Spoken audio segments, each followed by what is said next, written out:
Okay, now we're going to kind of put it all together and talk about heart-lung interactions. Ventilation is exercise, spontaneous breathing, that means. Spontaneous ventilation increases the amount of preload, intrathoracic blood volume, and also increases left ventricular afterload, and positive pressure of breathing does the exact opposite. If you know those things, you know the entire lecture. I'm just going to show you the clinical relevance of these. The biggest problem occurs with initiation of mechanical ventilation and with extubation. Breathing is exercise. A number of studies that have shown that breathing is exercise increases oxygen consumption using skeletal muscle exercise of the diaphragm and makes CO2 is too numerous to talk. I like the study by Zev Masinifar that said if you have heart failure and I have you breathe spontaneously, your gut will become ischemic. And then Amal Jabran showed that the arterial venous CO2 gradient fell. What Zev Masinifar did is he said, if I exercise a person with heart failure, their gut becomes ischemic. So why don't we wean them? So he took COPD patients and weaned them. And those that were successfully able to wean did not develop gut ischemia, here measured by gut pH. Whereas the patients who were subsequently going to fail not only had a lower value to begin with, but it fell to levels equal to severe shock.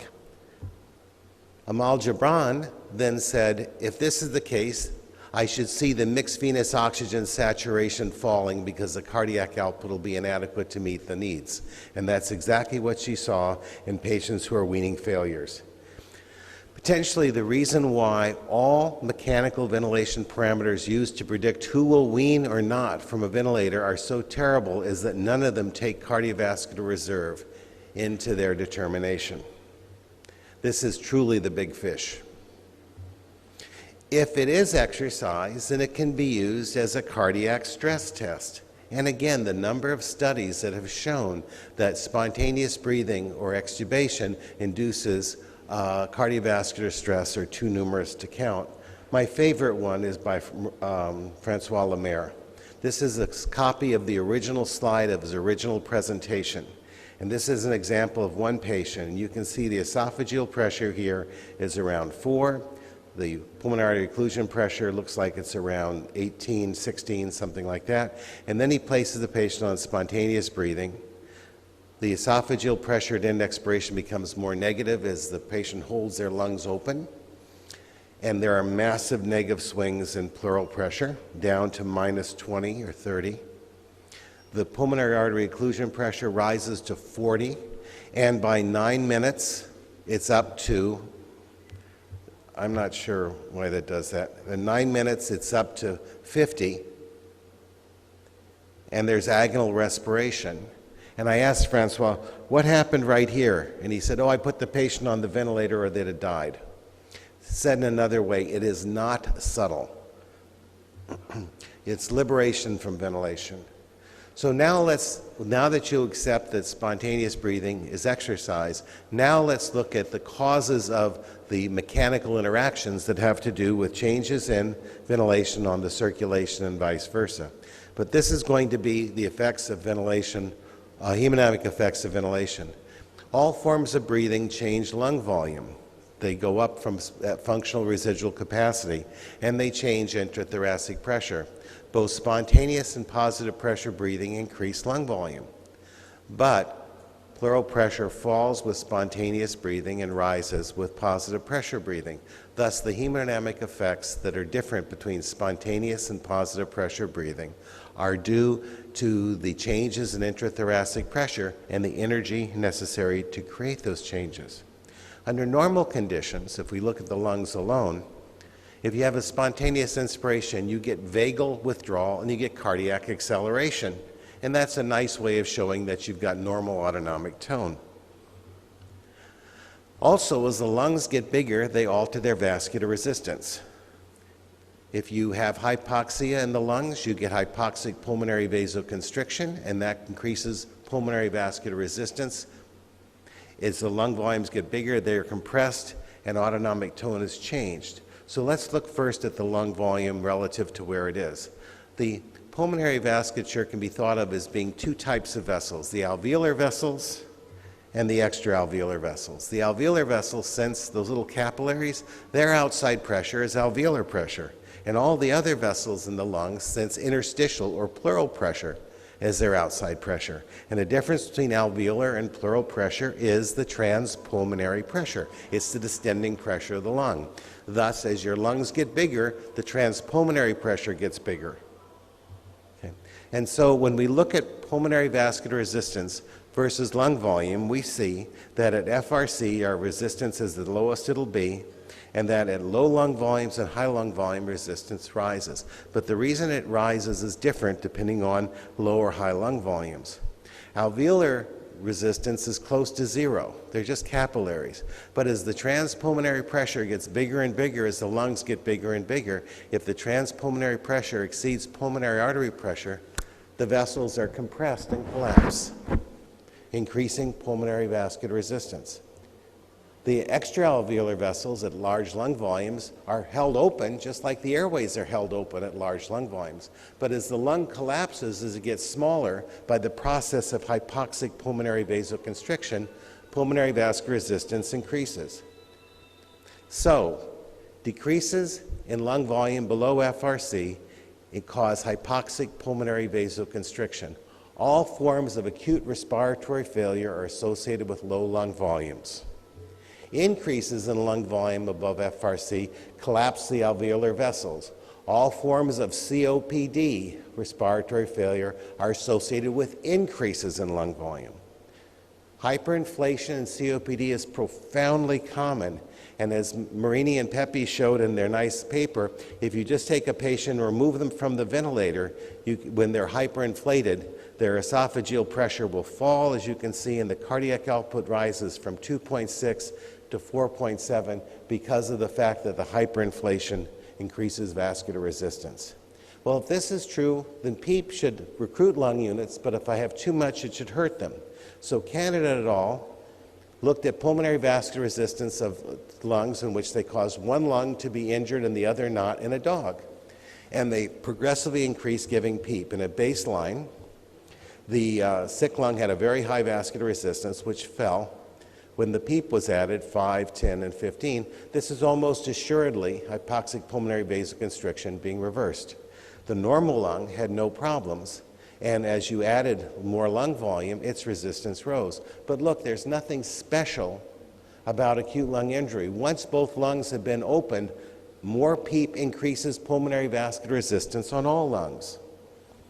Finally, as the lung volume gets bigger, the chest wall can expand, the diaphragm can descend, but the heart is trapped in the cardiac fossa and gets smaller.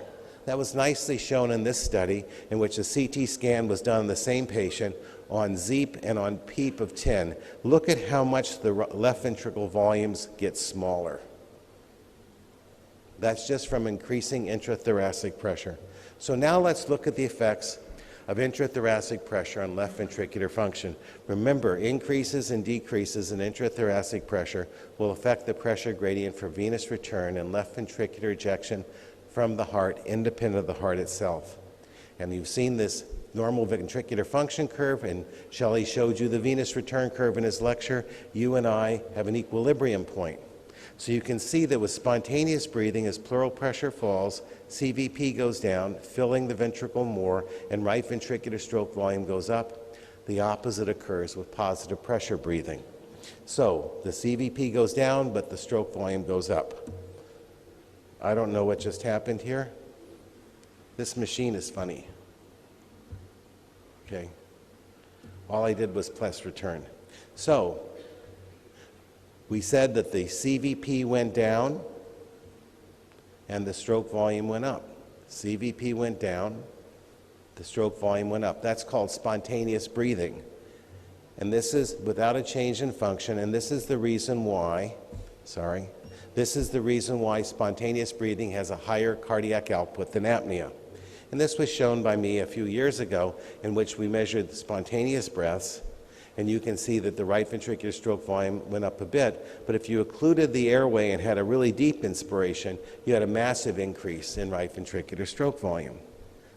Loaded spontaneous inspiration occurs with cardiac insufficiency. It causes pulmonary edema. If you want to increase cardiac output in CPR, after the chest compression's over, keep the airway occluded for half a second to allow the recoil to keep the pressure in the chest negative and release it, and you'll double cardiac output.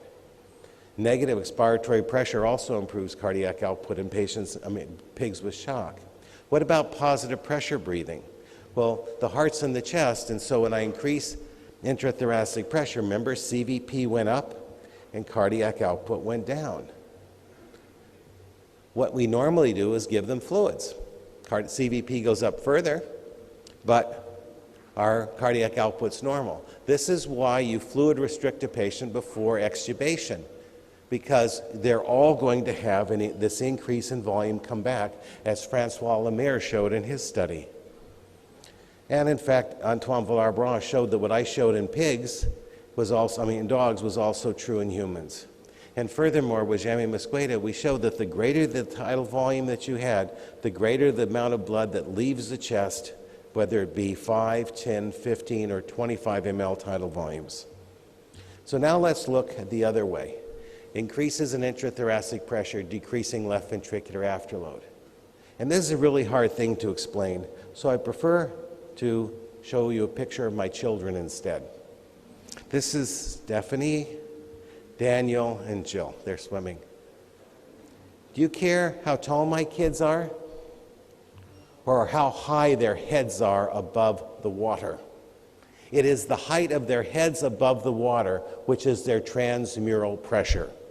That might be their heights, but that's their transmural pressure. And thus, if I have a arterial pressure of 150 and I give phenylephrine infusion to make it 200, I've increased afterload to 200.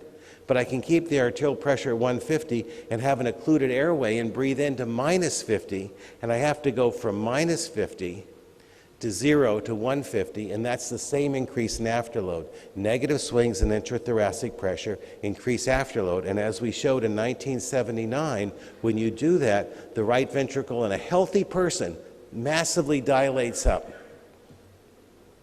This is the reason why negative swings in intrathoracic pressure causes pulmonary edema. This is why laryngeal spasm,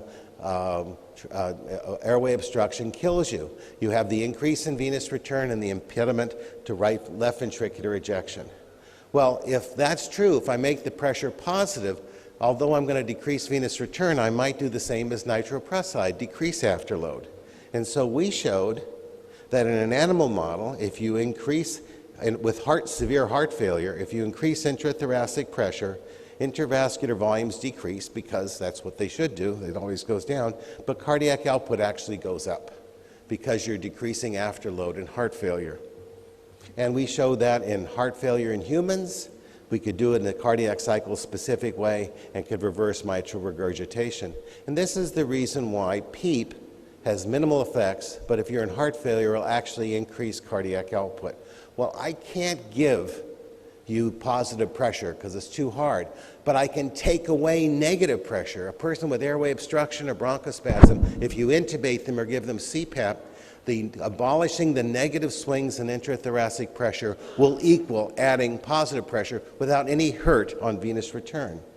And the number of studies that have shown that using CPAP or BiPAP decreases cardiac stress are too numerous to count based exactly on that physiology. This is the reason why your first treatment for acute cardiogenic pulmonary edema is CPAP. And that was nicely shown by Radisson, who looked at it in patients who had acute myocardial infarction. He only got a benefit of the CPAP when the swings in negative intrathoracic pressure were abolished. And if you do that, you improve survival in acute cardiogenic pulmonary edema, both in a couple of hours and a couple of days. Look at the difference in mortality.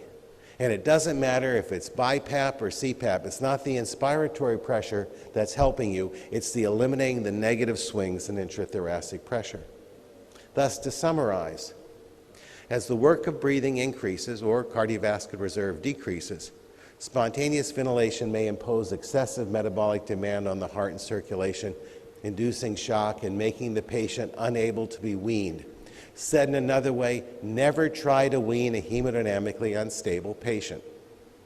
Failure to wean from mechanical ventilation often reflects impaired cardiovascular reserve. And abolishing negative swings in intrathoracic pressure markedly decreases negative afterload on the heart and helps it by decreasing ischemia. Thank you for your attention.